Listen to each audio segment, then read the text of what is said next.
આમોદથી અયોધ્યા જતા રામ ભક્તોનું નગરજનોએ મોઢું મીઠું કરાવી હર્ષોલ્લાસ સાથે શુભેચ્છા પાઠવી વિદાય આપી હતી।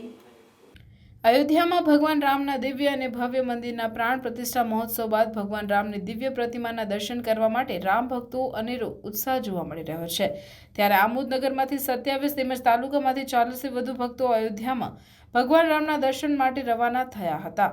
તેમનું આમોદ તિલક મેદાન ખાતે નગરજનોએ મોટી સંખ્યામાં ઉપસ્થિત રહી કુમકુમ તિલક કરી કેસરીઓ પહેરાવી આશીર્વાદ આપ્યા હતા તેમજ ફટાકડાની આતશબાજી કરી રામના દર્શન કરવા જતા ભક્તોના હર્ષોલ્લાસ સાથે વિદાય આપી હતી। આમોદથી રવાના થયેલા ભક્તોને ભરૂચથી ટ્રેન મારફતે અયોધ્યા રવાના થશે। આ પ્રસંગે આમોદ નગરપાલિકા પ્રમુખ જલ્પાબેન પટેલ, આમોદ પાલિકા સદસ્ય ઉષાબેન પટેલ, રશ્મિકાબેન પરમાર સહિતના સદસ્યો હાજર રહી કુમકુમ તિલક કર્યું હતું તેમજ વિશ્વ હિન્દુ પરિષદના આગેવાનોએ રામ નામનો કેસરીયો ખેસ પહેરાવી બહુમાન કર્યું હતું। રાજભક્તોમાં ભગવાન શ્રી રામના દર્શન કરવા જતા ભક્તોમાં અયોધ્યા જવાનો અનેરો ઉત્સાહ જોવા મળ્યો હતો અને જય શ્રી રામના જય ઘોષ સાથે રવાના થયા હતા।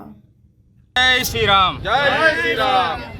આજે આમોદ નગરની અંદરથી ભગવાન શ્રી રામ જેની વર્ષોથી રાહ જોઈ રહ્યા હતા ભક્તો તેના દર્શન માટે આમોદ નગરમાંથી વિવિધ મોરચાના, વિવિધ સંગઠનના, વિવિધ ચૂંટેલા સદસ્યશ્રીઓ અને આમોદ નગરના આગેવાનો આજે ભરૂચ જિલ્લામાંથી 1400 લોકો પ્રસ્થાન કરી રહ્યા છે।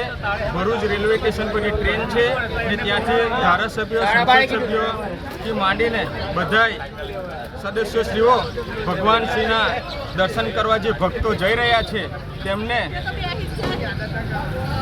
આશીર્વચન આપવા માટે સૌ લોકો આમોદ નગરના બી પધાર્યા છે। પ્રમુખશ્રી, પૂર્વ ઉપપ્રમુખશ્રી અને વિવિધ ચૂંટેલા સદસ્યો પણ આજે અમને આશીર્વાદ આપવા માટે આવેલા છે।